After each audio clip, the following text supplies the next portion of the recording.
Hello, good morning, dear students. Welcome all of you in this new video, class plus 2. We will continue with the same unit number 4, that is alternating currents. So, today we will discuss about the topic AC dynamo. बच्चों, आपने सुना होगा dynamo क्या होता है. It is simply N alternating current generator. अब ये alternative current generator क्या होता है, क्या करता है?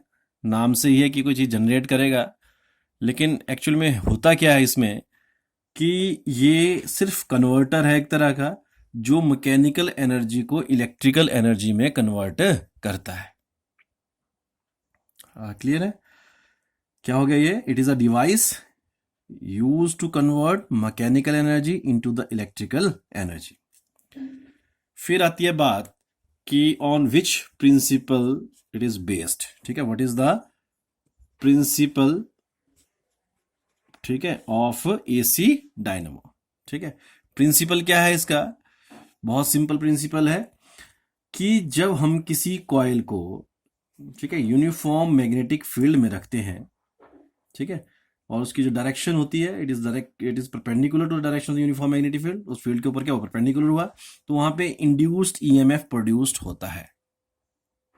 समझ लो, हमने किसी कॉइल को मैग्नेटिक फील्ड में रखा और उसकी डायरेक्शन क्या है, परपेंडिकुलर है इस फील्ड के. फिर उस केस में इंड्यूस्ड ईएमएफ प्रोड्यूस होता है. ठीक है, ये है इसका प्रिंसिपल. ठीक है, ध्यान से सुनो, फिर से बोलता हूं. When a coil is rotated about an axis perpendicular to the direction of the uniform magnetic field and induced EMF is produced. ठीक है, इस प्रिंसिपल के ऊपर ये वर्क करता है. ठीक है, तो अब हम इसकी बात करते हैं, इसकी कंस्ट्रक्शन की. नाउ कंस्ट्रक्शन, आपने इसको अलग अलग हेडिंग में इसका करना है. ठीक है, एक बात और, आप पूरा वीडियो ध्यान से देखें. बीच में मैंने कुछ क्वेश्चंस आपको बताऊंगा जो कंपटीशन लेवल पे जो डिफरेंट टेस्ट होते हैं, एंट्रेंस एग्जाम होते हैं, वहाँ पे वो क्वेश्चन पूछे जाते हैं, तो मैं वो बताऊंगा, इसलिए आप इसे ध्यान से सुनते रहिए. 4-5 क्वेश्चन इसके ऐसे हैं जो बहुत बार पूछे गए हैं, तो बने रहें और कंटिन्यू सुने, ध्यान से देखें. क्या है, बात करते हैं हम इसकी कंस्ट्रक्शन की. कंस्ट्रक्शन के लिए क्या किया हमने, 2 स्ट्रॉन्ग मैग्नेट्स ले लिए, मतलब हमने फील्ड मैग्नेट्स लिए. ठीक है, नॉर्थ और साउथ पोल. ठीक है, इनकी शेप कैसे ली, कॉनकेव शेप. ठीक है, ये क्वेश्चन बहुत बार पूछा जाता है कि what is the shape of the magnets used in this dynamo. ठीक है, the shape of these is concave poles. These are concave pole. ठीक है, कैसे होते हैं, कॉनकेव पोल्स लगे होते हैं. क्यों लगे होते हैं? ताकि फील्ड हमको क्या मिले, स्ट्रेट लाइन मिले यहाँ पे. ठीक है, अब इसके बीच में क्या रखा है, इसके पोल्स के बीच में हमने एक सॉफ्ट आयरन लिया. ठीक है, सॉफ्ट आयरन लिया, उसको रैप किया गया कॉपर वायर से. ठीक है, मतलब सॉफ्ट आयरन कोर को हमने रैप किया कॉपर वायर से. ठीक है, फिर वहां पे बहुत सारे टर्न्स हुए उसके, और तब जाके एक शेप बनी ABCD. ठीक है, हम इसे क्या बोलते हैं, आर्मेचर. क्या बोलते हैं हम इसे, आर्मेचर. ठीक है, हमने फील्ड मैग्नेट्स लिए. दूसरा इंपॉर्टेंट क्या है इसका, आर्मेचर लिया. आर्मेचर क्या हो गया, ABCD एक, ठीक है, it consist of a large number of turns of the copper wire bound over a soft iron core. Clear? ठीक है, अब सॉफ्ट आयरन कोर क्यों यूज करते हैं, it is just use to increase the magnetic flux. Third important part is these slip rings, R1 और R2 मैंने जो लिखा हुआ है, these are the slip rings. ठीक है, अब स्लिप रिंग्स क्या होते हैं, क्या करते हैं ये, इट इज दी लीड्स, ठीक है, from the arms of the armature and connecting to the, ठीक है, दीज रिंग्स. आगे R1 एंड R2. अब ये रिंग्स क्या करते हैं, they will provide a movable contact. ठीक है, और इस वजह से इसको हम क्या बोलते हैं, स्लिप रिंग्स बोलते हैं. ठीक है, अब जैसे ही आर्मेचर घूमना शुरू कर देगा तो ये रिंग जो है R1 और R2 ये भी रोटेट करना शुरू कर दे about it's this central axis. Clear है? फिर उसके बाद हमारे पास 2 ब्रशेस, ये एक फ्लेक्सिबल मेटेलिक पीस है, 2 B1 और B2. ठीक है, जैसा आप देख रहे हैं, इसको हमने, ये क्या करते हैं, they are use to pass a current from armature to the slip rings across this resistance.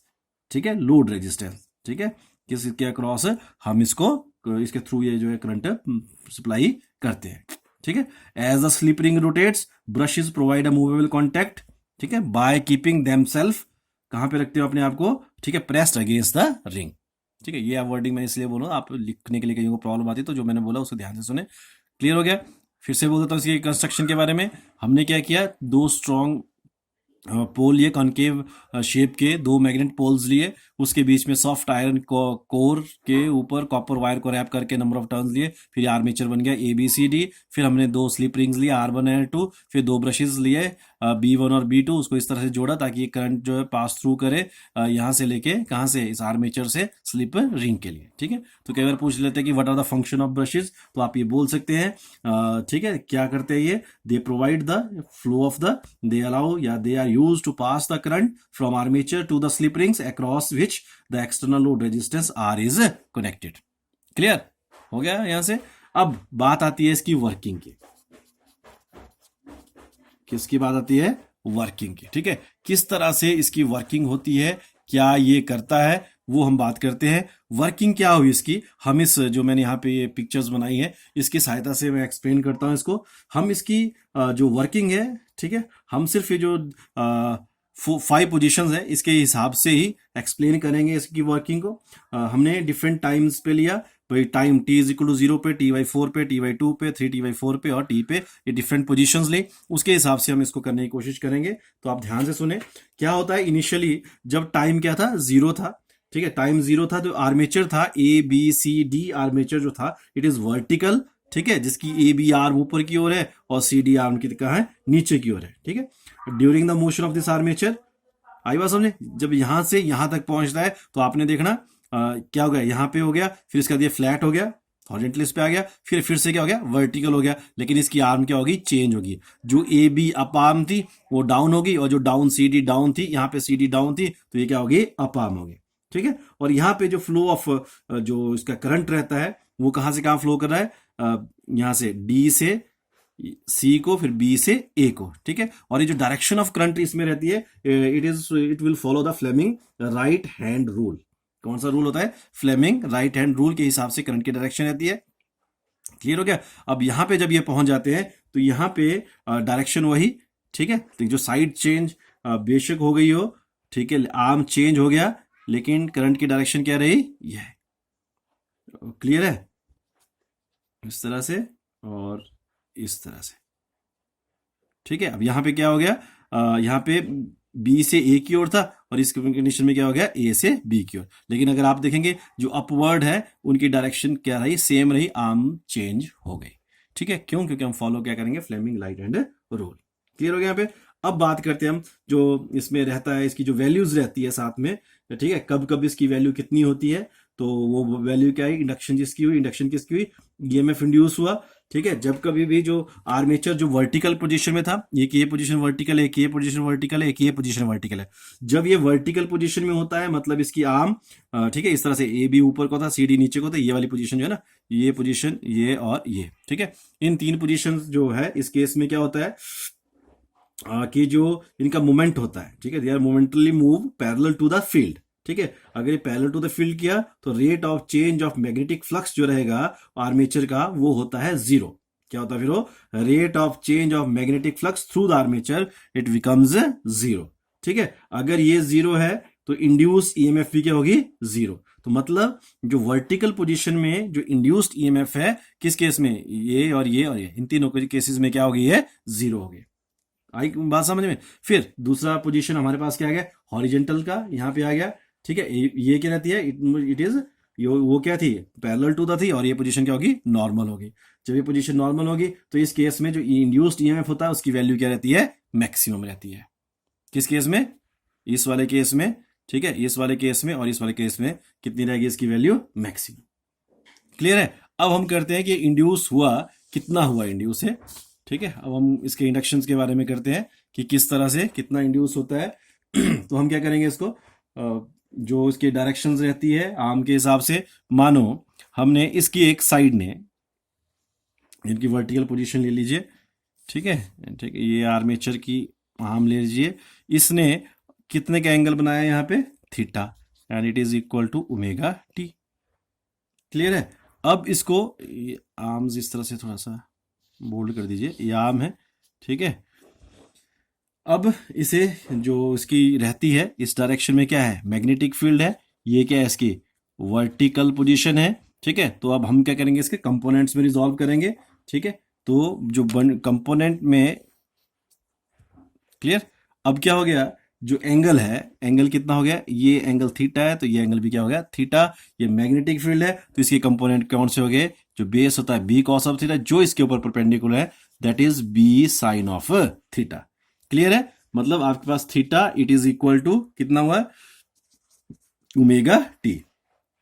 आई बात समझे, ठीक है। In the position of the coil in this figure, the component of the field normal to the plane of the coil it is B cos of theta, ठीक है। अगर ए वहां पे उसका एरिया है, किसका एरिया है, एरिया ऑफ द कॉइल है, N with the number of turns in the coil, फिर जो मैग्नेटिक फ्लक्स जो लिंक होगी इस कॉइल के साथ, that magnetic flux it is equal to N B cos theta into area A, ठीक है। क्लियर, क्या बन गया है, N B A cos theta या N A B cos theta. आई बात समझ में। अब क्या करना, ये जो नंबर ऑफ टर्न्स है ना, जितने नंबर टर्न ज्यादा होगा उतनी फ्लक्स इसकी बढ़ती जाएगी। फिर हम क्या करेंगे, now differentiate this equation, we will get कितना हो गया, इसे भी डिफरेंशिएट करें, N B A cos theta, ठीक है। यहाँ पे जो कांस्टेंट टर्म्स है उसे बाहर लीजिए, एन बी ए कांस्टेंट हो गया, तो हम डिफरेंशिएट किसे करेंगे, कॉस ऑफ थीटा को, ठीक है। एन बी ए, जब हम कॉस थीटा को डिफरेंशिएट करते हैं कितना आता है, हाँ एक और चीज, यहाँ पे हमने क्या लिया था थीटा, अब थीटा किसके बराबर होता है, ओमेगा टी, तो इसको डिफरेंशिएट करने से पहले इसकी वैल्यू यहाँ पुट कर ले, ठीक है। तो कितना आ गया, साइन ओमेगा टी, कितना आ गया, साइन ओमेगा टी, ठीक है। साइन ओमेगा टी हो गया। फिर क्योंकि ये फंक्शन का फंक्शन है तो इसको फिर से ओमेगा टी को फिर से डिफरेंशिएट करना पड़ेगा, तो इसलिए क्या आ गया, ओमेगा टी को डिफरेंशिएट करके ओमेगा और उससे क्या कर दिया हमने, मल्टीप्लाई कर दिया, तो it becomes minus N B A omega sine omega t. Clear. अगर हमको पता है induced EMF is equal to minus delta phi over delta t, तो इसे यहां पुट कर दीजिए, it becomes N B A omega cos omega t. Clear है। अब ये इक्वेशन क्या दे रही है, it is a instantaneous induced EMF produced in the coil, ठीक है।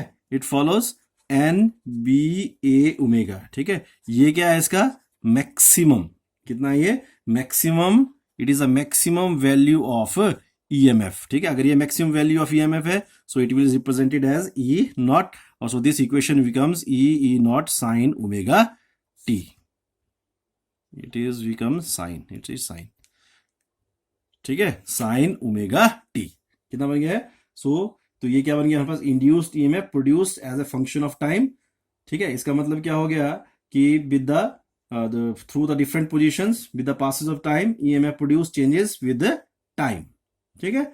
ईएमएफ वुड बी जीरो कब, जब ओमेगा टी क्या रहा, जीरो, मतलब कॉइल क्या रही, वर्टिकल पोजीशन में, ठीक है। पॉजिटिव और मैक्सिमम कब हुआ, व्हेन ओमेगा, ठीक है, जब ओमेगा टी था जीरो, ठीक है, तब क्या हो गया है, ईएमएफ इंड्यूस्ड क्या होगी, जीरो, ठीक है। सो ईएमएफ भी क्या हो गया, जीरो। ओमेगा टी जब हमारे पास पाई बाई 2 था तो कॉइल हॉरिजॉन्टल में थी, तो ईएमएफ क्या बन गया हमारे पास, मैक्सिमम।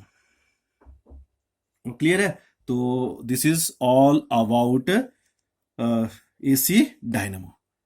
क्लियर है, आप इसे ध्यान से करें, ध्यान से सुने, बहुत इंपॉर्टेंट क्वेश्चंस है और ये पेपर में हर बार बहुत बार आया हुआ है और ये आता भी 4 मार्क्स का ही है।